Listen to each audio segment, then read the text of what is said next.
Assalamualaikum warahmatullahi wabarakatuh. Alhamdulillah hamdan katsiran tayyiban mubarakan fihi kama yuhibbu rabbuna wa yarda. Wa nusalli wa nusallim ala nabiyyina Muhammad wa ala alihi wa ashabihi ajma'in. Ya ayyuhalladzina amanu taqullaha haqqa tuqatih wa la tamutunna illa wa antum muslimun, amma ba'd. Kaum muslimin, ikhwan, akhwat, Bapak Ibu yang berbahagia, kita bersyukur kepada Allah Azza wa Jal. Di pagi hari ini kembali kita dapat melaksanakan salah satu perintah yang Allah wajibkan kepada kita. Perintah untuk menuntut ilmu, kita mendatangi masjid dan menghadiri majelis ilmu yang semoga diberkahi oleh Allah Azza wa Jal. Kita datang karena Allah, karena ingin agar Allah mengampuni dosa-dosa kita, agar Allah merahmati dan memberkahi apa yang kita lakukan. Dan pada kesempatan kali ini kita akan mencoba membahas satu tema yang sangat kita butuhkan, yaitu penyesalan manusia di akhirat. Penyesalan manusia nanti di akhirat. Kejadian ini bukan di dunia, tetapi di akhirat. Karena nanti ketika manusia sudah berada di akhirat, baru mereka hakul yakin. Dengan seyakin-yakinnya mereka melihat, mendengar dan mengetahui apa yang Allah katakan itu benar. Apa yang Rasulullah SAW sampaikan itu benar. Dan di negeri akhirat nanti adalah negeri pembalasan. Dunia tempat kita beramal, adapun akhirat tempat Allah memberikan balasan. Apakah balasan kebaikan atau balasan keburukan? Dan kita ingin menjadi orang yang selamat tentunya. Kita ingin menjadi orang yang berbahagia. Kita ingin mendapatkan berbagai macam pertolongan, penjagaan, keselamatan nanti di akhirat. Dan kita bicara akhirat, yang pertama kali dinamakan kehidupan alam akhirat adalah alam kubur. Ketika seorang manusia dicabut nyawanya oleh malaikatul maut, maka pada waktu itulah roh itu berpindah ke alam yang lain, alam kubur, adapun jasad ditanam di kuburan. Dan Nabi SAW menyebutkan bahwa al-qabru awwalu manazilil akhirah. Kubur itu adalah fase pertama dari kehidupan alam akhirat, yang apabila seseorang itu selamat di kuburnya, maka dia akan dimudahkan melalui fase tahapan berikutnya.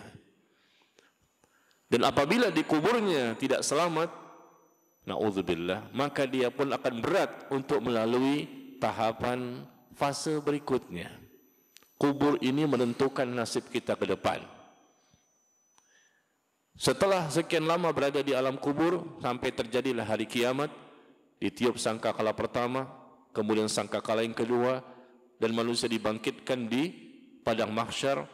Lalu ada tahapan-tahapan yang sangat panjang, dihisapnya amal, ditimbangnya amal, diberikan kitab catatan amal, dan seterusnya, sampai manusia itu diarahkan ke surga atau neraka.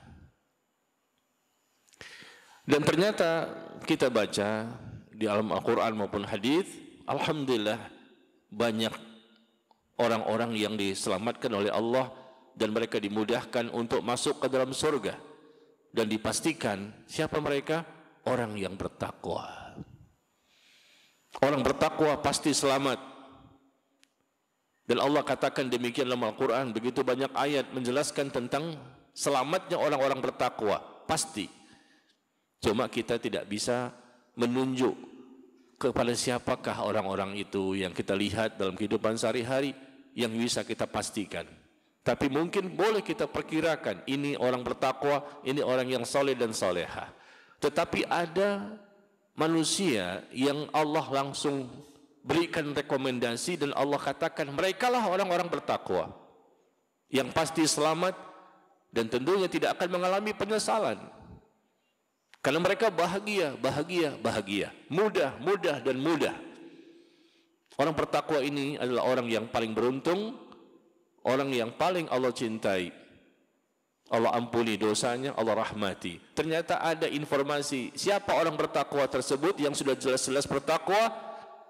Allah sebutkan di surah Az-Zumar. Di surah Az-Zumar surah ke-39 ayat yang ke-33. Walladzi jaa'a bisidqi wa saddaqa bih ulaika humul muttaqun. Dan orang yang membawa kebenaran dan orang-orang yang membenarkan kebenaran, maka mereka itulah, kata Allah, orang yang bertakwa.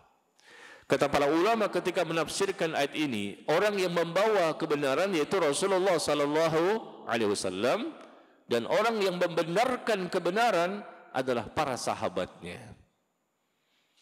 Jadi Rasul dan para sahabat sudah diberikan pujian oleh Allah. Sudah ditetapkan bahwa mereka orang yang bertakwa dan tidak akan mengalami siksa, tidak akan mengalami penyesalan.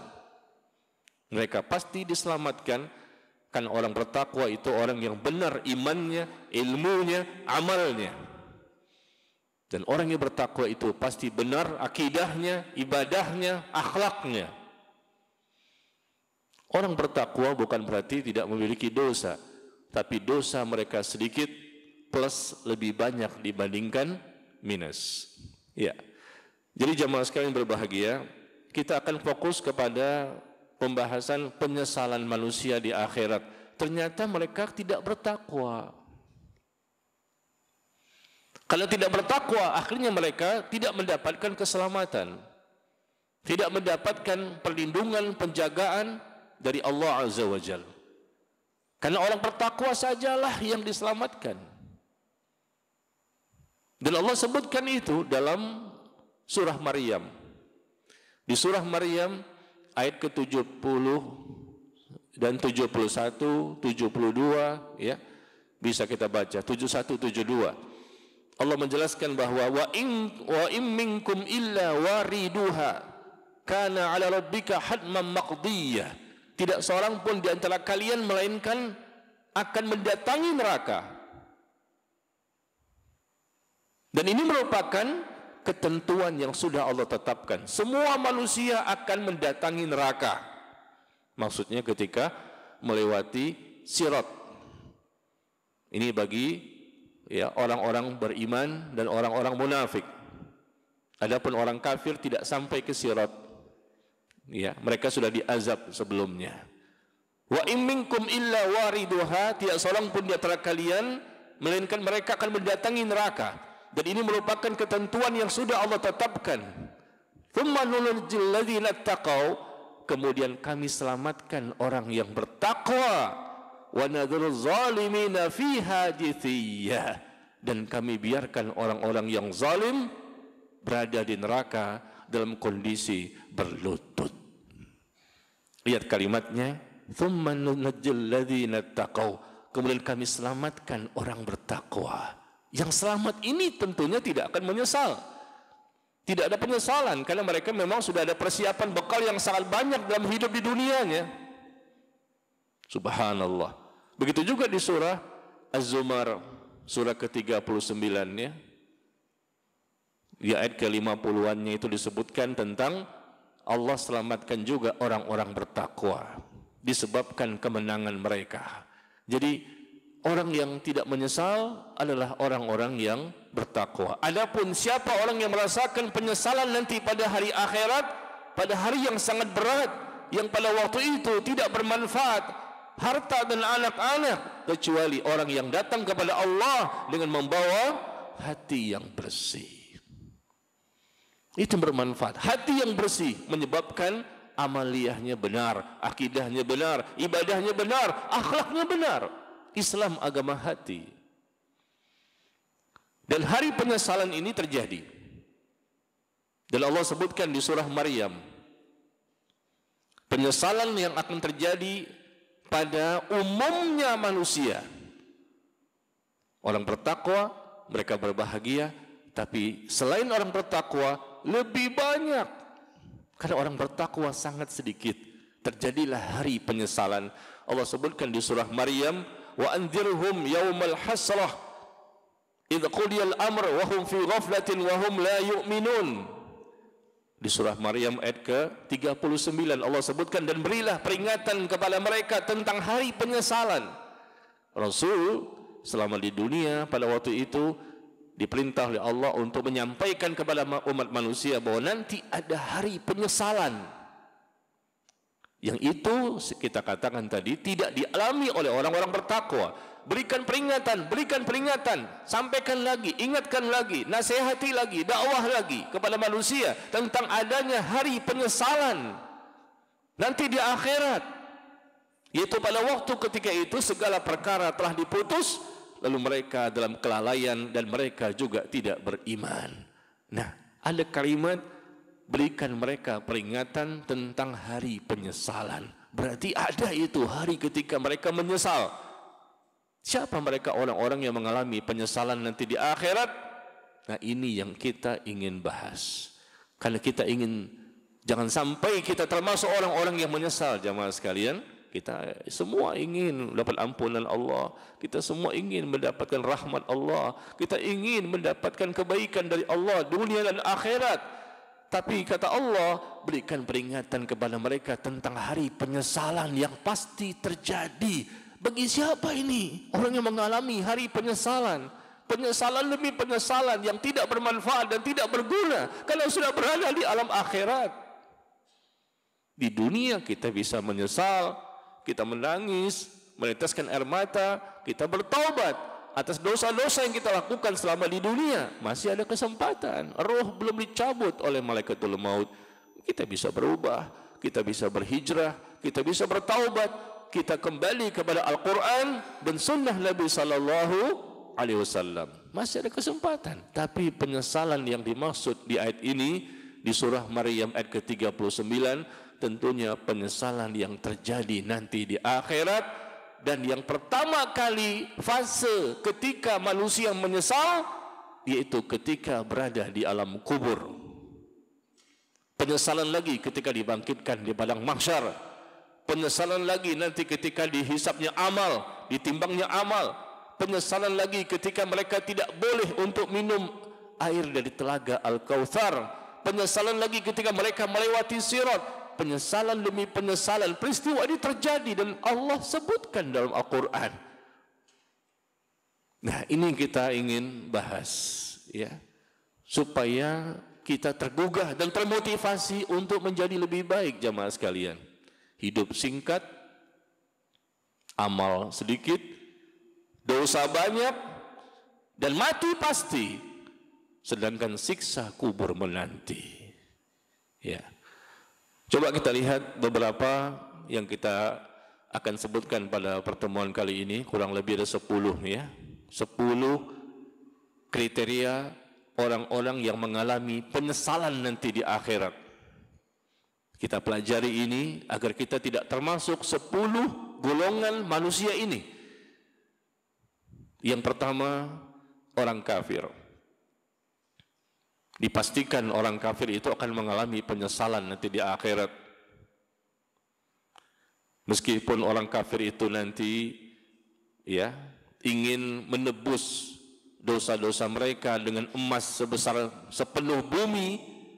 Walaupun mereka menebus dosa-dosa mereka dengan anaknya, dengan istrinya, dengan saudaranya, dengan keluarganya, ataupun orang-orang yang di bumi ini yang biasa menjaga mereka dan melindungi mereka, tapi Allah katakan bahwa itu semuanya tidak berhasil.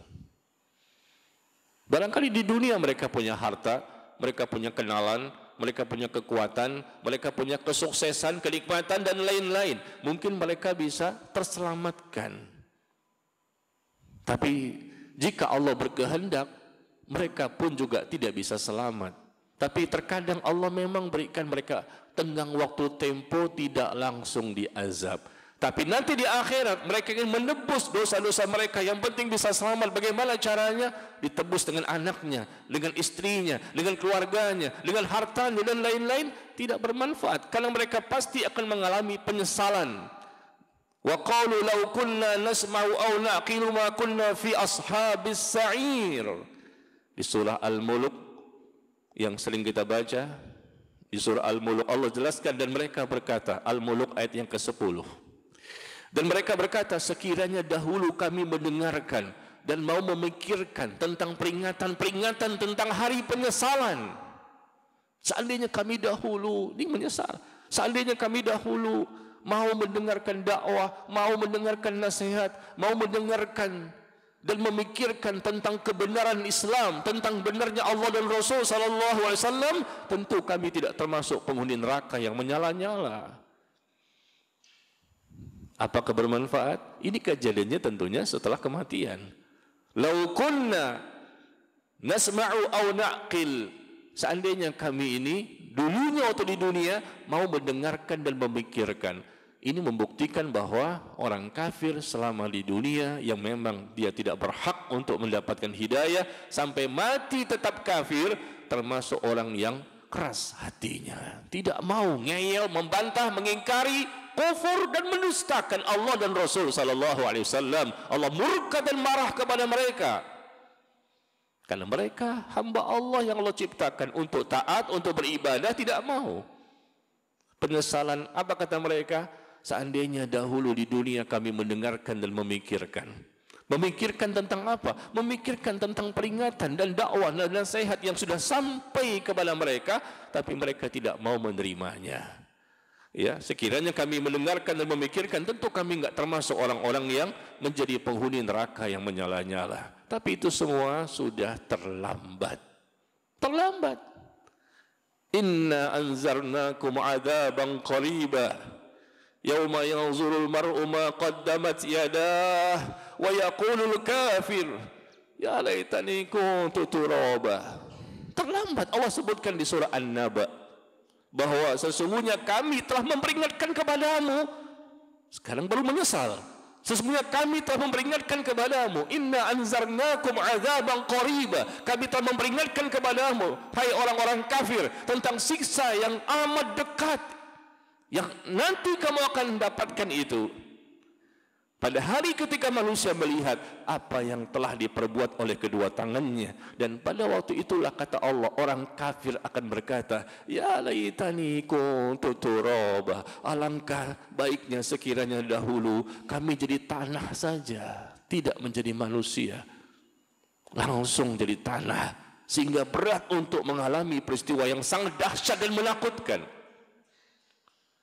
Tapi tidak bisa. Penyesalan satu persatu Allah sebutkan, ini terjadi demi Allah. Jamaah sekalian, jangan sampai ragu dengan firman Allah. Allah berkata itu pasti benar. Allah mengungkapkan ini loh, orang-orang kafir yang nanti akan menyesal, dan kalimat-kalimat seperti ini sangat banyak dalam Al-Quran. Penyesalan yang akan dialami oleh orang kafir dengan penyesalan yang paling dahsyat, karena mereka disiksa kubur sampai hari kiamat, dan mereka mendapatkan siksa neraka dalam waktu yang kekal abadi selama-lamanya. Alangkah ruginya, alangkah bodohnya orang yang mati dalam kondisi kafir.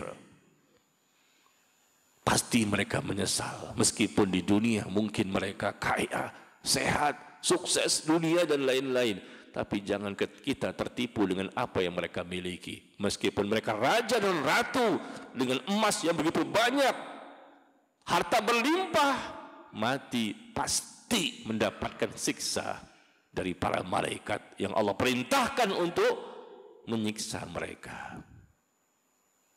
Ini penyesalan manusia di akhirat. Yang pertama kali yang paling menyesal, paling menderita, paling sakit adalah orang kafir.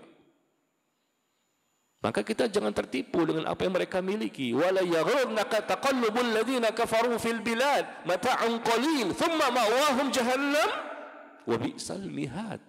Kata Allah, jangan kamu terperdaya dengan Orang kafir yang bebas melakukan apa saja yang mereka inginkan sesuai dengan hawa nafsunya. Jangan kamu terlena, terperdaya dengan perbuatan mereka. Apa yang mereka lakukan cuma kenikmatan yang sebentar. Kemudian mereka akan kembali kepada Allah dan mereka akan disiksa dengan neraka Jahannam. Dan itu seburuk-buruk tempat kembali. Ya. Ini yang pertama, jamaah sekalian. Yang kedua, manusia yang akan mengalami penyesalan nanti pada hari penyesalan, yaitu nanti di akhirat, adalah orang munafik. Orang-orang munafik, di mana mereka akan menyesal karena mereka ternyata tidak termasuk orang-orang yang taat kepada Allah. Mereka muslim, tapi muslimnya munafik. Muslim terbagi dua, ada muslim yang munafik, ada muslim yang mukmin. Tentunya kita ingin menjadi muslim yang mukmin, bertauhid, bertakwa, bukan menjadi orang munafik. Karena orang munafik inilah muslim pendosa yang sangat banyak perbuatan zalim, fasiknya dan kesalahannya selama di dunia. Mereka yang suka menumbuhkan keraguan-raguan, mereka yang suka membantah, ngeyel dan lain-lain, diperingatkan tidak diterima nasihat kita. Diajak dakwah, tidak mau juga mendengarkan dakwah kita. Diajak untuk ibadah dan seterusnya. Dan mereka bukan orang kafir. Mereka saudara kita. Dan bertingkat-tingkat tingkat kemunafikannya di antara mereka. Dan mereka adalah orang-orang yang, sekali lagi, hatinya berpenyakit. Allah tambahkan penyakit-penyakit yang lain. Hatinya keras, kotor.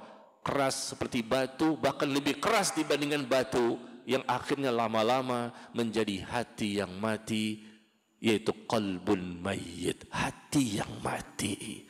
Ini sangat berbahaya. Kalau sudah mati hatinya, dikunci oleh Allah, khatamallahu ala qulubihim wa ala sam'ihim wa ala absarihim ghishawah wa lahum adzabun azim.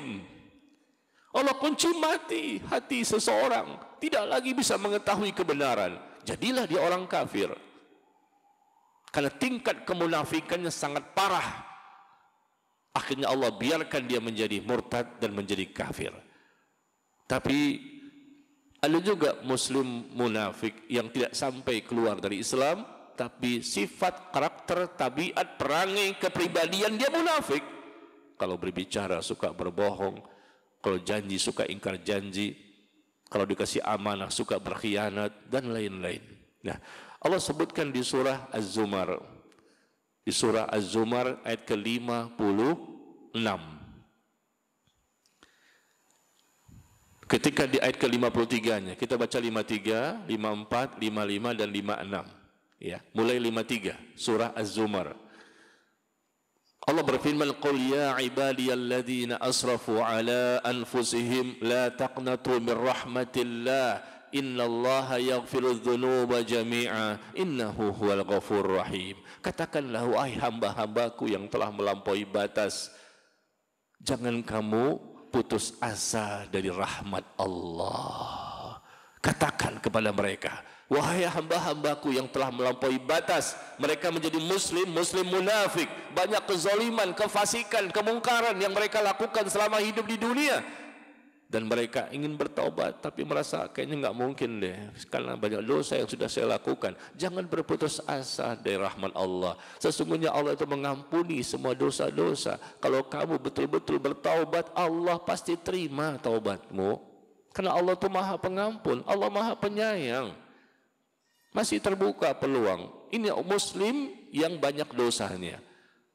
Nah, kemudian sampailah ke ayat 56-nya. Ternyata kata Allah, kalau kamu tidak juga bertaubat, jangan sampai nanti di akhirat terjadi hari penyesalan. Antakul nafsu ya hasrata ala ma faradtu fi jambillah.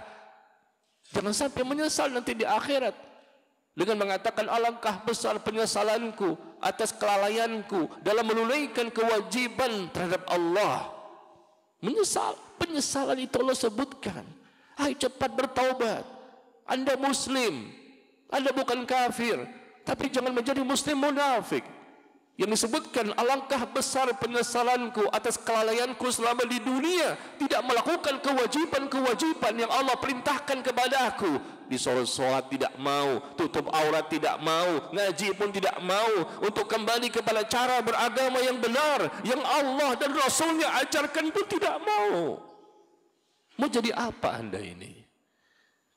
Allah mengingatkan, nanti kamu bisa menyesal di akhirat. Padahal Allah sudah mulai tadi di ayat ke-53-nya. Allah ajak, wahai hamba-hambaku, Masya Allah, Allah masih membuka pintu taubat. Wahai hamba-hambaku, kembalilah. Jangan merasa putus asa dari rahmat Allah. Sebesar apapun dosamu, Allah akan ampuni. Yang penting taubatnya nasuha. Tapi ternyata tidak juga bertaubat. Hati-hati, kata Allah, kembalilah kepada Rabbmu, bertaubatlah kepadanya. Jangan sampai nanti di akhirat terjadi penyesalan dengan mengatakan, alangkah besar penyesalanku karena aku telah melalaikan kewajiban-kewajiban yang Allah perintahkan kepada aku. Ini sifat orang-orang munafik. Saudara kita, keluarga kita, atau mungkin pasangan hidup, anak dan lain-lain. Tidak semua muslim itu selamat. Yang selamat hanya satu, orang bertakwa. Yang tidak bertakwa mendapatkan ancaman siksa. Siksa kubur dan begitu banyak balasan keburukan setelahnya, dan ujungnya neraka. Yang betul-betul dimudahkan, selamat hanya satu, orang bertakwa. Jangan menjadi muslim munafik. Jangan menjadi muslim yang ngeyel, membantah, mengingkari, mendustakan apa yang Allah dan Rasulnya sampaikan. Banyak melakukan perbuatan dosa dan maksiat selama hidup di dunia. Hati-hati jamaah sekalian. Apa yang mau Anda banggakan dengan dunia ini? Sekaya apapun, sesehat apapun, sesukses apapun, tinggalkan kafan, tiga helai. Yang akan dibawa nanti tutup kepada jasad kita. Lama-lama jasad itu yang kita jaga, yang kita perbaiki, hancur dimakan oleh ulat, belatung dan lain-lain cacing-cacing di tanah. Tapi ruh kita di alam kubur hidup. Allah berikan kehidupan yang lain, bukan alam dunia. Di sanalah orang mendapatkan nikmat kubur atau mendapatkan siksa kubur. Dan yang mendapatkan nikmat kubur sedikit. Kebanyakan manusia mendapatkan siksa. Baik dia kafir atau dia muslim, tapi muslim munafik. Jangan menjadi muslim munafik. Na'udzubillah min dzalik. Ini muslim yang tidak mau kembali kepada Allah dan Rasul. Dia beragama Islam, tetapi tidak mau diatur hidup dan kehidupannya oleh Allah dan Nabi SAW. Tidak mau. Dia mau beragama seenaknya aja. Dia mau beragama sesuai dengan perasaannya, hawa nafsunya, logikanya, dan kepentingan dunianya. Dia tidak mau kembali tolak ukur kebenaran dalam Islam, yaitu kembali kepada Al-Quran dan Sunnah. Orang seperti ini kalau terus-menerus sampai mati, maka besar peluang baginya, meskipun dia muslim, matinya sebagai muslim, tapi dengan dosa yang begitu banyak, dengan tingkat kemunafikan yang dia miliki, besar peluang baginya mendapatkan siksa kubur. Karena dia bukan orang bertakwa. Orang bertakwa itu adalah orang yang selalu rela, siap kapanpun untuk kembali kepada Allah dan Nabi SAW. Ya. Ya, sekarang yang ketiga, secara singkat saja. Siapa orang yang mengalami penyesalan pada hari penyesalan? Wa anzirhum yaumal hasrah. Berikan kepada mereka peringatan, kata Allah, tentang hari penyesalan. Orang kafir menyesal. Muslim yang munafik dengan kemunafikannya begitu banyak, Allah tidak berikan ampunan, Allah tidak akan berikan rahmat, akhirnya mereka pun diazab, mereka pun menyesal. Na'udzubillah. Yang ketiga yang akan mengalami penyesalan di hari akhirat nanti adalah para pelaku kebid'ahan. Pelaku bid'ah, ahlul bid'ah. Orang-orang yang tidak mau beragama dengan mengikuti apa yang Rasulullah SAW ajarkan, apa yang Rasulullah contohkan, apa yang Rasulullah tuntunkan, apa yang Rasulullah praktekkan. Dia tidak mau. Dia tidak mau menjadikan Rasul sebagai contoh tauladan yang terbaik. Padahal Allah memerintahkan kepada kita, laqad kana lakum fi Rasulillahi uswatun hasanah. Sungguh telah ada pada diri Nabi itu contoh terbaik bagimu. Allah katakan bagimu cukup Rasul dan para sahabatnya setelah itu. Sebagai contoh qudwah hasanah, suri tauladan yang terbaik. Bagi siapa? Liman kana yarjullah wal yawmal akhir wa dzakarallaha katsira. Bagi orang yang mengharapkan rahmat Allah, keselamatan nanti di akhirat, dan dia banyak berzikir kepada Allah. Jadikan Rasul sebagai contoh. Ada sosok manusia terbaik, paling mulia, paling Allah cintai dan sudah diampuni semua dosanya, yaitu Nabi kita yang mulia, Nabi Muhammad SAW. Kenapa kita tidak jadikan beliau sebagai contoh? Jangan contoh yang lain. Kalau memang bertentangan dengan syariat yang Rasul ajarkan dan Rasul contohkan, dan Rasul dakwakan, yang Rasul tuntunkan.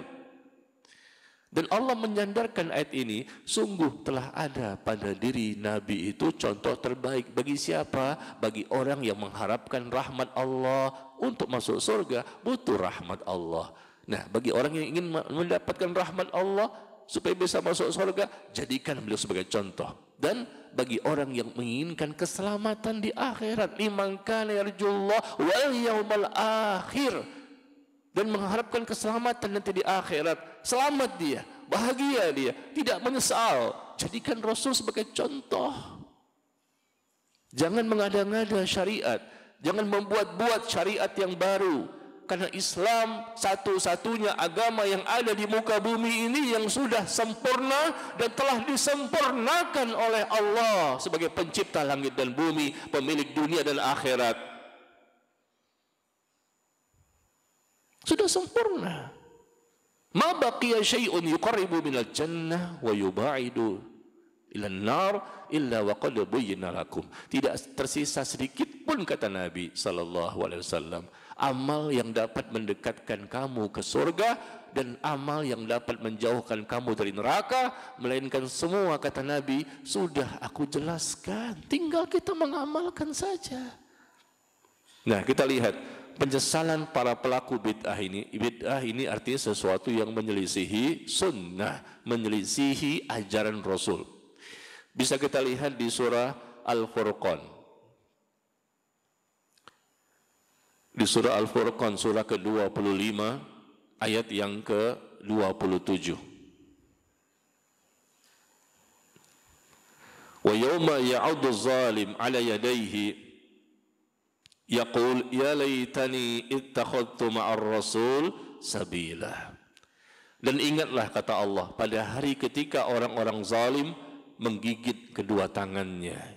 Zalim mereka, kata Allah, karena mereka menyelisihi sunnah.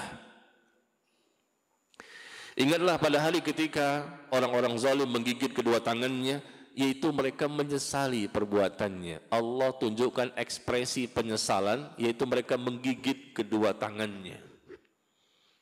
Menyesal. Apa sih perbuatan mereka? Dan Allah mengatakan bahwa mereka menyesali perbuatannya selama di dunia. Seraya mereka berkata, aduhai kiranya dahulu aku mengambil jalan bersama Rasul. Coba dulu ketika masih di dunia aku mengikuti cara beragama sebagaimana yang Rasul ajarkan kepada aku. Udah terlambat. Coba dulu aku mengikuti Rasulullah dalam sunnahnya. Coba dulu aku mengikuti Rasulullah dalam bagaimana beliau mencontohkan Islam dengan baik. Penyesalan. Dia tidak mau mengikuti Rasul selama di dunia. Penyesalan memang terjadi belakangan, terlambat. Tidak bisa lagi bertaubat di sana. Taubat itu di dunia, bukan di akhirat. Subhanallah, Allah mengungkapkan rinci detail penyesalan demi penyesalan dari masing-masing orang dengan dosa-dosanya masing-masing. Yang kafir menyesal, yang munafik menyesal, yang bid'ah pun menyesal pelaku-pelakunya. Ya, dan mereka mengatakan, aduhai kiranya dahulu aku mengambil jalan bersama Rasul. Mengambil jalan maksudnya mengikuti Rasul dalam jalan yang benar itu, siratal mustaqim. Tetapi dia tidak mau mengikuti Rasul.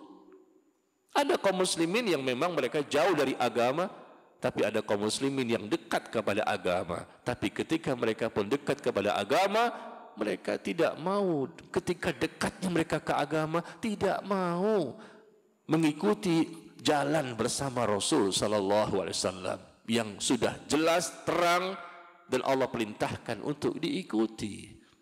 Mereka dekat kepada agama, tapi mereka membuat-buat sendiri cara-cara akidah yang menyimpang, ibadah yang tidak ada tuntunan, subhanallah, dan merasa bahwa inilah yang benar, padahal dalil tidak ada, keterangan tidak ada, contoh tidak ada. Anda ngikutin siapa ini? Anda bukan Nabi dan Rasul. Allah menetapkan, Rasul menyampaikan. Anda siapa? Kok berani mengacak-acak syariat? Berani menimbulkan sesuatu perkara-perkara yang baru dalam akidah dan ibadah? Tidak boleh. Nah, itu penyesalan yang akan terjadi. Ini diantaranya ya. Masih banyak ayat yang lain atau hadis, tapi kita singkat-singkat saja karena kita memang ingin melihat 10 contoh ini. Waktu kita juga terbatas ya. Zuhur ini semakin cepat. Baik, langsung saja di poin yang keempat. Penyesalan manusia di akhirat. Yang keempat siapa? Ketika di mana mereka? Ketika mereka sudah berada di alam kubur. Karena alam kubur, alam akhirat yang pertama kali. Selamat di alam kubur, selamat pada fase-fase setelahnya dan masuk surga. Kalau tidak selamat di alam kubur, maka dia pun tidak selamat, kata Nabi, melalui fase-fase berikutnya. Nah, ternyata Allah sebutkan ya di surah Al-Mu'minun, di surah Al-Mu'minun surah ke-23 ayat yang ke-99 dan 100.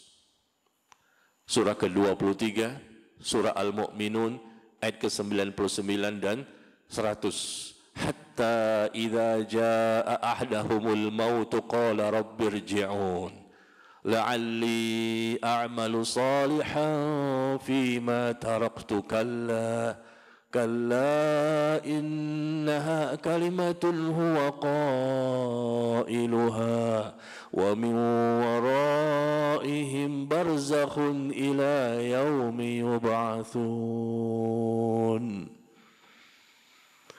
Allah sebutkan hingga apabila datang kematian kepada salah seorang di antara mereka. Udah datang kematian, udah mati dia. Baru dia menyesal. Dia mengatakan, wahai Tuhanku, kembalikanlah aku ke dunia, agar aku dapat menjadikan diriku ini termasuk orang-orang yang bisa beramal saleh. Amal saleh yang selama ini aku tinggalkan, sekarang aku akan kerjakan. Kembalikan aku ke alam dunia. Dia sudah mati, dia sudah berada di alam kubur. Baru menyesal. Kembalikan ke dunia agar aku bisa beramal saleh. Amal-amal yang selama ini aku tinggalkan dan tidak aku pedulikan dan aku lalaikan. Maka Allah mengatakan, kalla, sekali-kali tidak. Innaha kalimatun huwa qailuha. Ya, itu semua adalah perkataan yang sekedar diucapkan saja.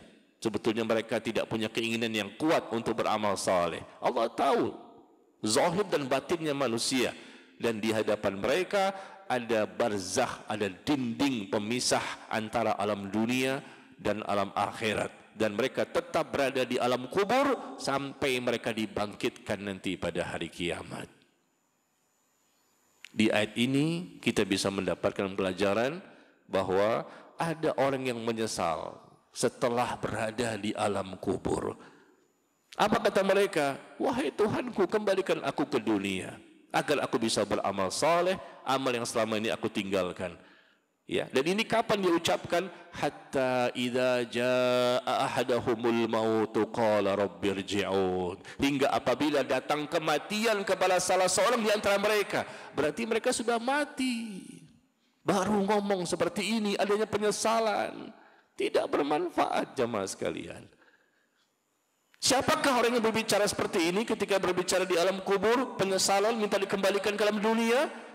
Mereka terbagi atas dua golongan manusia yang selalu itu lagi yang memang Allah berikan siksaan, yaitu orang kafir dan orang munafik.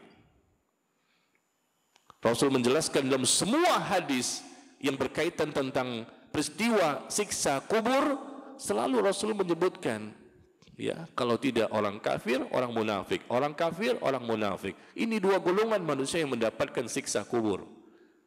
Dan kebanyakan manusia hidup di muka bumi, dari mulai zaman Nabi Adam sampai manusia yang terakhir mengalami peristiwa terjadinya hari kiamat, rata-rata manusia umumnya adalah kafir atau munafik. Kebanyakan manusia kafir, munafik. Sebagian besar, hampir semuanya manusia. Maka mereka lah yang paling banyak mendapatkan siksa kubur. Makanya Al-Imam Ibnul Qayyim rahimahullah mengatakan bahwa penghuni kubur itu kebanyakan disiksa. Karena banyak orang kafirnya, banyak orang munafiknya. Adapun yang betul-betul selamat, yang bertakwa, betul-betul bertakwa, saleh dan salehah, mukmin yang bertauhid, sedikit sekali. Wa qalilun min ibadiyasy syakur, kata Allah. Sedikit sekali hambaku yang bersyukur, betul-betul bersyukur, betul-betul taat, betul-betul menjauhi dosa dan maksiat, hanya sedikit. Kata Allah seperti itu, wa qalilun min ibadiyasy syakur, sedikit. Walakin aktsarun nasi la yashkurun. Kebanyakan manusia tidak bersyukur, kata Allah. Berkali-kali Allah menyebutkan dan begitu banyak ayat. Walakinna aktsaran nasi la yashkurun. Walakinna aktsaran nasi la yashkurun. Tapi kebanyakan manusia tidak bersyukur. Tidak bersyukur. Kebanyakan Allah katakan. Sedikit sekali hambaku yang bersyukur. Berarti ketika tidak bersyukur, berarti mereka adalah kufur, menjadi kafir, atau mereka kufur menjadi munafik. Kufur iman atau kufur syariat. Ya. Dan selalu Rasul menyebutkan yang berkaitan tentang alam kubur, yang mendapatkan nikmat kubur adalah orang mukmin yang bertauhid dan bertakwa. Itu saja, tapi jumlahnya sedikit. Makanya di ayat ini jamaah sekalian, di surah Al-Mu'minun Allah sebutkan bahwa ketika sudah datang kematian kepada salah seorang di antara mereka, baru mereka menyesal. Kembalikanlah aku ke alam dunia. Ini adalah tipikal orang kafir atau orang munafik. Karena betul-betul orang bertakwa tidak mungkin mengalami peristiwa seperti ini.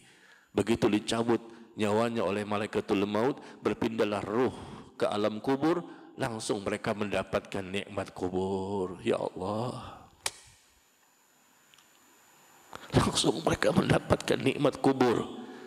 Langsung dibukakan pintu sorga baginya, dan dia bisa melihat sorga setiap pagi dan petang. Setiap pagi dan petang. Salah satu nikmat kubur bisa melihat sorga meskipun belum masuk ke dalam sorga. Diberikan pakaian dari sorga. Adanya angin berhembus, angin yang wangi berhembus dari sorga ke kuburannya, dan dilapangkan kuburnya sejauh mata memandang. Dia berada di dalam kubur dengan tenang dan damai, bahagia sambil menunggu datangnya hari kiamat. Betapa bahagianya, subhanallah. Ya, mudah-mudahan kita termasuk di dalamnya.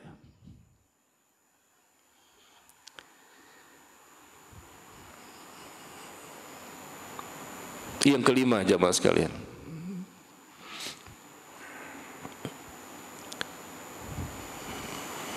penyesalan manusia nanti di akhirat. Yang kelima, kapan mereka merasakannya? Ketika mereka bangkit dari kubur. Ketika mereka dibangkitkan dari kubur mereka, dan ini terjadi ketika setelah ditiupkan sangkakala yang kedua. Sangkakala yang pertama menghancurkan langit dan bumi beserta isinya, kecuali hal-hal yang tidak Allah hancurkan. Sangkakala yang kedua berfungsi untuk menghidupkan kembali orang-orang yang sudah mati semuanya. Termasuklah orang-orang yang berada di alam kubur. Allah hidupkan mereka dengan mudahnya. Dari awal mereka tidak ada menjadi ada. Sekarang Allah kembali hidupkan mereka meskipun jasad mereka sudah hancur, tidak bersisa, tulang-tulangnya pun sudah tidak ada. Tidak ada sedikit pun kecuali satu yang masih ada, tulang ekor. Nabi menyebutkan demikian di hadis, bahwa dari tulang ekor manusia inilah Allah hidupkan kembali mereka seperti semula. Dan ini butuh keyakinan, butuh keimanan. Apakah bisa kita kembali lagi? Sudah hancur jasad kita. Memang orang kafir selalu menolak hal ini dari dulu sampai hari ini, sampai hari kiamat. Tapi anehnya kaum muslimin juga ada yang menolak. Apakah betul kita akan dibangkitkan? Bagaimana caranya? Kata Nabi, dari tulang ekornya itu yang ada di tulang bagian belakang, itulah caranya Allah membangkitkan. Bagaimana teknisnya kita nggak tahu, tapi kita yakini pasti ada hari kebangkitan. Karena begitu banyak ayat Allah sebutkan dalam Al-Quran. Kemarin saya di tempat lain, di masjid lain, ada pertanyaan masalah ini. Apa benar Pak Ustadz, Allah itu akan bangkitkan kita? Dia muslim, udah tua usianya, udah beruban semua rambutnya, masih bertanya hal seperti ini? Kaget saya. Apa benar Allah itu akan membangkitkan kita nanti pada hari kiamat? Padahal kita ini sudah hancur, jasad kita sudah habis semuanya. 3 hari saja sudah penuh dengan na'udzubillah, belatung, ulat, cacing tanah, segala macam sudah habis. Jasad dimakan semua hewan-hewan. Karena enggak ada jaminan bahwa jasad kita akan utuh kecuali Nabi. Para Nabi. Semua para Nabi jasadnya utuh sampai hari kiamat. Kata Nabi dalam hadis. Ya, kita imani karena ada keterangan. Atau mungkin barangkali kata para ulama, ya, orang-orang yang mati syahid. Ya, kita nggak bisa memastikan. Umumnya manusia ya habis jenazahnya. Dan dia bertanya kepada saya kemarin, apa iya bisa? Kenapa tidak, Pak? Kenapa Bapak ragu? Subhanallah, sudah tua, sudah beruban semua rambutnya, masih bertanya apa bisa? Kalau pertanyaan ini dari orang kafir barangkali. Karena memang mereka kafir, nggak percaya. Ini orang yang mengaku muslim, duduk di kajian, bertanya langsung tanpa melalui kertas. Sehingga heboh majelis kemarin. Wah, masa sih ada kaum muslimin yang masih meragukan? Subhanallah, ya. Baik, jadi mudah-mudahan kita jangan seperti itu. Ketika dibangkitkan dari kubur dan mereka akan menyesal. Allah sebutkan di antaranya yang pertama di surat Yasin. Surah Yasin ayat ke-52. Qalu ya wailana man ba'athana min marqadina hadza ma wa'ada ar-rahman wa sadaqal mursalun. Mereka berkata, aduh celakalah kami, celaka kami, penyesalan. Siapa ini yang membangkitkan kami dari tempat tidur kami, dari kubur? Celaka kami. Mereka merasa bahwa ini saatnya untuk mendapatkan balasan berikutnya. Karena mereka sebelumnya sudah mendapatkan siksa kubur. Dan mereka tahu akan mendapatkan lagi siksa berikutnya atau balasan keburukan berikutnya. Sehingga mereka menyesal, aduh celaka kami. Siapa yang telah membangkitkan kami dari tempat tidur kami, dari kubur ini? Ya, inilah yang dijanjikan Allah yang Maha Pemurah dan benarlah Rasul-Rasulnya. Satu lagi. Di surah Al-An'am, di surah ke-6, ayat ke-31. Di surah ke-6, ayat ke-31. Qad khasira alladhina kadzabu biliqa'illah. Allah sebutkan bahwa sehingga ketika datangnya hari kiamat kepada mereka dengan tiba-tiba, ya, datang kiamat kepada mereka dengan tiba-tiba, maka mereka pun berkata, alangkah besarnya penyesalan kami. Alangkah besarnya penyesalan kami. Dan mereka mengatakan, ya hasratana ala ma farratna fiha. Alangkah besarnya penyesalan kami terhadap kelalaian kami tentang hari kiamat ini. Nah itu penyesalan. Ketika terjadi kiamat mereka menyesal. Ketika mereka dibangkitkan dari kuburnya, ini terjadi hari penyesalan. Jadi penyesalan itu mulai dari kapan?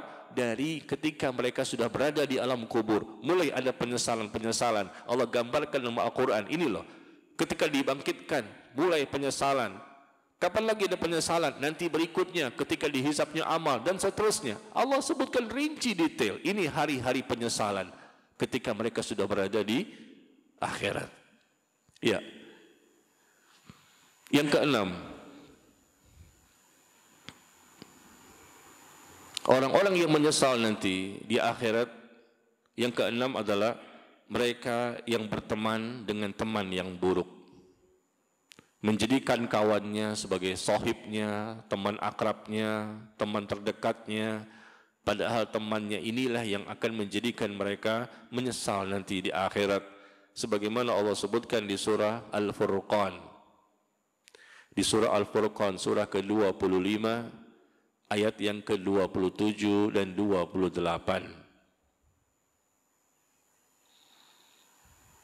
Di surah Al-Furqan ayat 27 dan 28, mereka mengatakan, ya wailata laitani lam attakhidh fulanan khalila, wahai celakalah aku, sekiranya aku dulu ketika di dunia tidak menjadikan si fulan itu teman akrabku.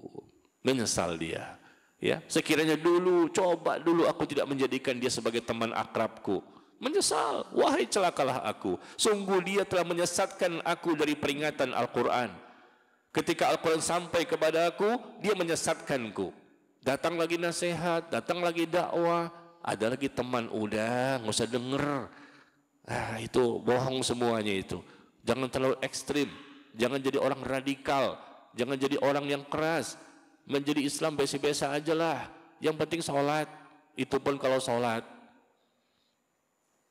Jangan terlalu mengambil semua syariat Islam ini. Jangan masuk ke dalam Islam secara keseluruhan. Ambil yang kita sesuaikan saja dengan kepentingan dunia kita. Jadi teman ini bisa membahayakan. Dan Allah menggambarkan, kita bukan mengarang-arang ya. Ini masalah gaib.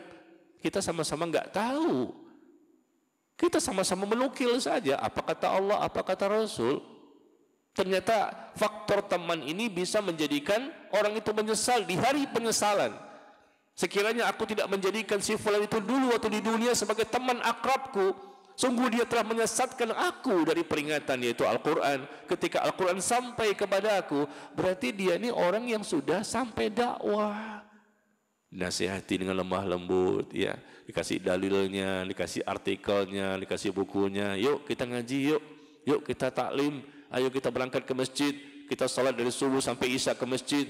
Ayo tutup aurat, ayo kita melaksanakan sunnah, hidupkan ya sunnah-sunnah Nabi SAW. Ajakan dari orang-orang yang baik kepadanya, teman-teman yang lain mungkin, atau mungkin ada dai yang mengajak kepada dia, tapi ternyata dia punya teman akrab, sohib kental, ya, teman terdekat. Ini sangat membahayakan. Dia bisa mempengaruhi. Ternyata dia lebih besar pengaruhnya dibandingkan teman-teman yang baik. Nah, akhirnya dia pun ikut kepada teman tersebut selama di dunia. Akhirnya penyesalan, coba dulu aku mengikuti dakwah dan nasihat yang disampaikan kepada aku, tidak mengikuti teman-teman itu. Nah, ini hari penyesalan. Maka Nabi mengatakan apa? Ar-rajul ala dini khalilih falyanzur ahadukum man yukhalil. Seseorang itu tergantung kepada teman dekatnya. Seseorang itu tergantung kepada agama teman dekatnya. Maka lihat dengan siapa dia berteman. Teman dekat, bukan sebarang teman ya. Teman mungkin banyak, tapi teman dekat, dekat banget, sering jalan sama-sama ya, sering telepon, sering WA. Teman ini sahabat saya, bertahun-tahun mereka sama-sama. Teman ini siapa? Hati-hati kata Nabi. Karena seseorang itu tergantung kepada agama temannya. Maka lihat dengan siapa dia berteman. Teman dekatnya ini, sahabatnya itu. Kalau salah, ini besar peluang dia akan terwarnai dan akan sesat. Dan nanti menyesal pada hari kiamat. Ya. Baik, yang ketujuh. Penyesalan manusia di akhirat yang ketujuh, siapakah mereka dan di mana posisinya? Yaitu ketika saat catatan amal diperlihatkan.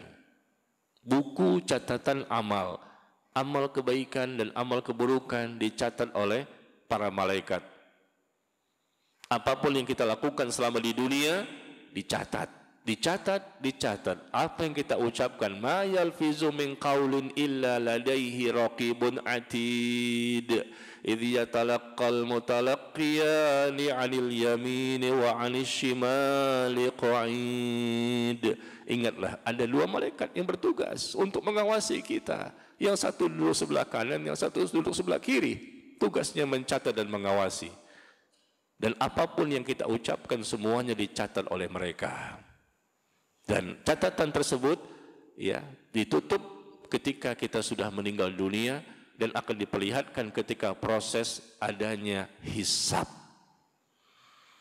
Ketika berada di padang mahsyar, satu persatu ada orang yang tanpa dihisab, tanpa diazab langsung masuk surga. Ya Allah, mudah-mudahan kita termasuk di dalamnya. Tanpa dihisab, tanpa diazab, bahagia banget ya orang seperti ini ya. Tapi yang kedua, mereka dihisab, tapi dengan hisab yang mudah. Dihisab, tapi dihisab dengan hisab yang mudah. Allah pertanyakan tentang dosa-dosanya, kau pernah melakukan ini, pernah melakukan ini, pernah melakukan ini. Ya orang itu mengatakan, iya, memang saya pernah melakukan dosa-dosa seperti ini. Tapi ketika Allah mempertanyakan dosanya, Allah berikan tirai hijab. Sehingga manusia yang ada di padang mahsyar pada waktu itu tidak mendengar. Aib-aibnya ditutup oleh Allah. Allah pertanyakan, tapi orang enggak dengar dosa-dosa yang pernah dia lakukan. Allah tutup, Allah berikan hijab. Karena Allah inginkan dia dihisab dengan hisab yang mudah. Setelah orang itu ketakutan, karena Allah menceritakan satu persatu, membongkar dosanya satu persatu, dia sudah ketakutan, ya sepertinya akan kena azab ini. Tapi setelah itu, pas terakhirnya, Allah ampuni dia begitu saja. Karena dia adalah orang-orang yang memang lebih banyak plusnya dibandingkan minusnya, dan dia sempat bertaubat selama hidup di dunianya. Meskipun dosa disebutkan satu persatu, tapi dia sempat bertaubat. Lalu dia memperbaiki amalnya. Dia perbaiki amalnya dan terus menjadi lebih baik. Sehingga dosa-dosa itu akhirnya diampuni oleh Allah. Ini namanya hisab yang mudah, hisaban yasira. Nah, yang jenis ketiga, hisab yang berat. Dihisab dengan hisab yang berat, inilah yang sangat menakutkan. Siapa yang merasakannya? Orang kafir, orang munafik. Selalu seperti itu. Ketika Allah sebutkan di surah Yasin, al-yawma nakhtimu ala afwahihim wa tukallimuna aydihim wa tashhadu arjuluhum bima kanu yaksibun. Pada hari itu, al-yawma nakhtimu ala afwahihim, pada hari itu kami kunci mulut mereka, enggak bisa ngomong. Wa tukallimuna aydihim, dan akan berbicara kepada kami tangan-tangan mereka, dan akan memberikan persaksian kepada kami kaki-kaki mereka atas apa yang telah mereka lakukan selama di dunia. Ayat ini pernah kita dengar, kita baca. Al-yawma nakhtimu ala afwahihim. Pada hari itu kami kunci, kami tutup mulut mereka, maka berbicaralah tangan-tangan mereka. Kenapa? Karena mereka ngeyel. Allah katakan, kamu pernah berbuat dosa ini? Pernah berbuat dosa ini? Kata mereka, enggak pernah. Ini catatan salah nih malaikat ini. Malaikat salah mencatat apa yang saya lakukan. Dikasih tahu, kau pernah melakukan dosa ini? Enggak, kami enggak pernah melakukannya. Maka Allah tutup mulut mereka dan memberikan persaksian tangan mereka, kulit mereka, kaki mereka memberikan persaksian, dan mereka tidak bisa mengelak. Siapa yang merasakan akibat ini? Kata Al-Imam Ibnu Katsir rahimahullah ketika memberikan penafsiran ayat ini di surat Yasin ayat ke-65, kata beliau, ini adalah orang-orang kafir dan orang munafik. Mereka dihisab dengan hisab yang berat. Orang kafir dan orang munafik. Beda dengan yang pertama tadi, masuk surga tanpa dihisab dan tanpa diazab, mereka pasti orang bertakwa. Yang kedua, dihisab dengan hisab yang mudah, mereka orang-orang mukmin yang pastilah mereka ada dosa, tapi mereka pernah bertaubat dan mereka berusaha memperbaiki dirinya, akhirnya Allah ampuni juga dosa-dosanya. Nah, yang ketiga ini selalu dikaitkan, kalau enggak kafir, munafik. Sudah dibongkar oleh Allah aibnya dan diperdengarkan kepada seluruh makhluk yang ada di padang mahsyar, masih ngeyel, enggak pernah saya melakukan itu. Kamu kan pernah melakukan ini, kata Allah, di hadapan seluruh makhluk, dipermalukan, semua dosa-dosanya akan diperdengarkan. Masih mengatakan, saya enggak pernah melakukan itu. Akhirnya Allah pun jadikan tubuhnya, jasadnya bisa berbicara dan memberikan persaksian. Allahu Akbar. kulitnya bisa berbicara, kaki memberikan persaksian, tangan pun bisa berbicara. Semua anggota tubuhnya yang Allah inginkan untuk bisa memberikan persaksian pada waktu itu bisa berbicara dan mengatakan bahwa benar dia pernah melakukan ini. Maka dia pun bingung, kenapa engkau bisa berbicara? Kenapa kalian bisa berbicara? Allah yang telah menjadikan kami mampu untuk bisa berbicara.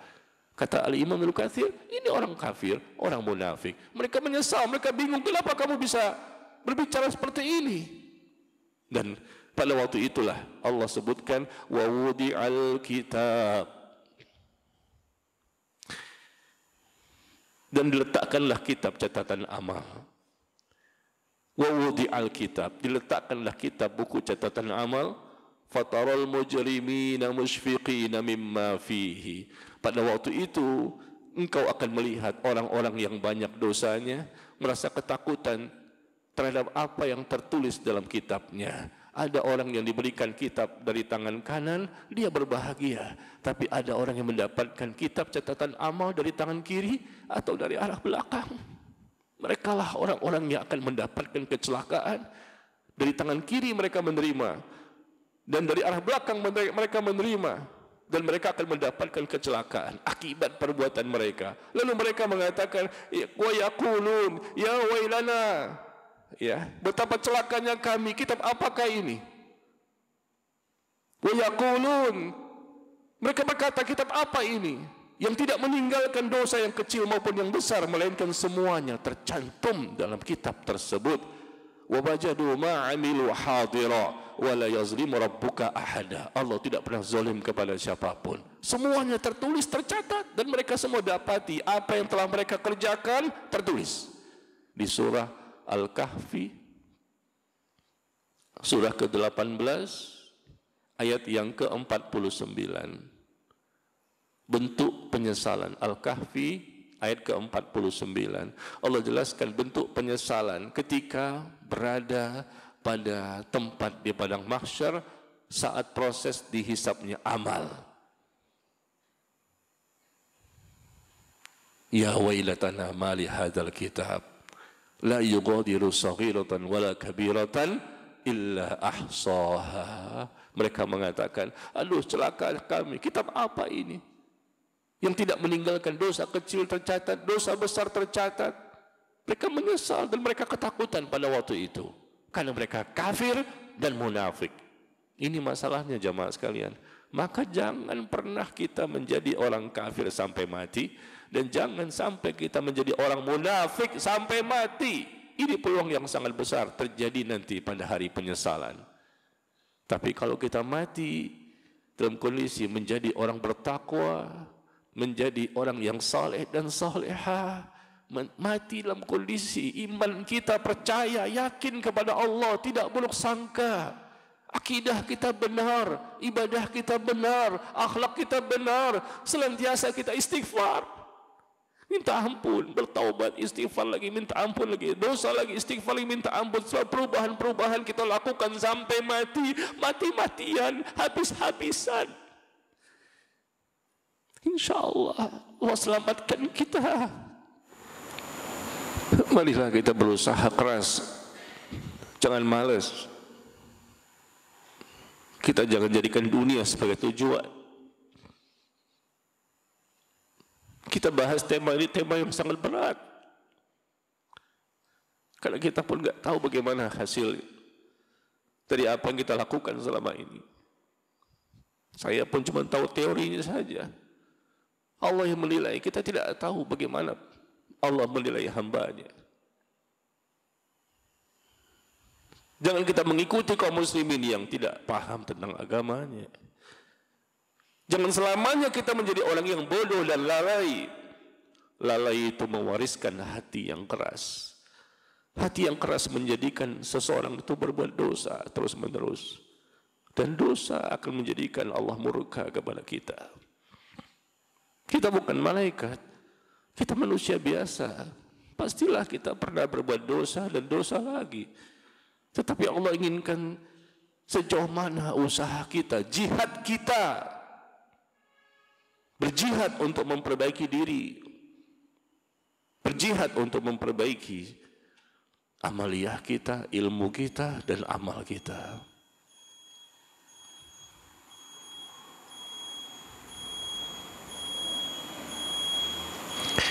Ya, subhanallah.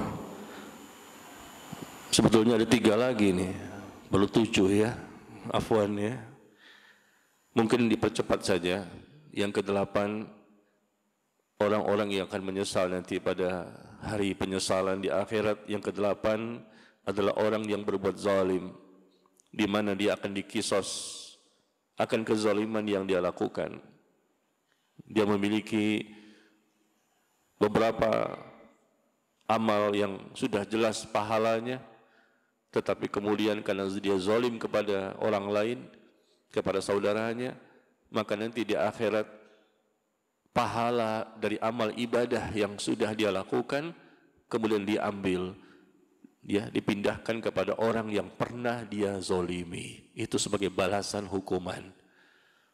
Sudah mati-matian dengan sholatnya, puasanya, zakatnya, dan lain-lain, tapi karena dia menzolimi orang lain, akhirnya pahalanya diserahkan dan dipindahkan kepada orang yang pernah dia zolimi. Yang ke-9, manusia yang akan menyesal nanti di akhirat adalah orang yang tidak mau menjaga keluarganya. Orang-orang yang tidak mau menjaga dan membimbing keluarganya. Seharusnya idealnya adalah masuk surga bersama keluarga, bertemu dengan istri, suami, anak, orang tua, nanti di surga bersama-sama. Tapi ternyata dia tidak dimasukkan dalam surga. Jangankan keluarganya, bahkan dirinya pun tidak masuk ke surga. Semuanya Allah masukkan ke neraka. Suami, istri, anak, orang tuanya, semua berada di neraka, meskipun dia muslim. Ini penyesalan, na'udzubillah min dzalik, sebagaimana Allah sebutkan di surah Az-Zumar. Di surah Az-Zumar, surah ke-39, ayat yang ke-15. Penyesalan dari orang-orang yang masuk neraka bersama keluarganya sekaligus. Na'udzubillah. Yang terakhir, yang ke-10, penyesalan manusia nanti di akhirat yang ke-10 adalah mereka yang tidak beramal saleh. Selama hidupnya tidak beramal saleh, banyak dosa dan kemaksiatan, dan Allah sebutkan dalam Al-Quran, di antaranya di surah As-Sajdah. Di surah As-Sajdah ayat ke-12, mereka minta dikembalikan ke alam dunia agar bisa beramal saleh, tetapi tidak bisa. Allah tidak izinkan mereka untuk kembali ke alam dunia, ya, karena mereka sudah berada di alam yang lain. Maka yang terakhir, jemaah sekalian, di antara 10 ini, ya, jangan sampai kita termasuk di dalamnya. Maka kita ingatkan kepada diri kita sendiri dan kaum muslimin, hendaknya kita bertakwa kepada Allah. Ya ayyuhalladzina amanu taqullaha wal tanzur nafsum ma qaddamat lighad. Wahai orang-orang yang beriman, bertakwalah kalian kepada Allah, dan hendaknya masing-masing diri mempersiapkan apa yang telah dia persiapkan, dia bisa lakukan sebanyak mungkin untuk bekal nanti kehidupan setelah kematian, ya. Mudah-mudahan ini bermanfaat apa yang kita bicarakan ini, apa yang kita sampaikan, dan mohon maaf tidak ada sesi tanya jawab karena waktu kita sudah masuk zuhur, ya. Semoga Allah tambahkan iman kita, semoga Allah tambahkan ilmu kita, semoga Allah berkahi pertemuan kita, dan semoga Allah selamatkan kita dan Allah masukkan kita ke dalam surganya dengan dihisab yang mudah, dan kita berharap tidak termasuk orang-orang yang menyesal, dan kita berharap bisa dan mampu menjadi orang-orang yang bertakwa dan diterima amal ibadah kita, dan wafatnya husnul khatimah. Wallahu a'lam bissawab. Wa sallallahu ala nabiyyina Muhammad walhamdulillahi rabbil alamin. Subhanakallahumma wa bihamdika asyhadu an la ilaha illa anta astaghfiruka wa atubu ilaik. Wassalamu alaikum warahmatullahi wabarakatuh.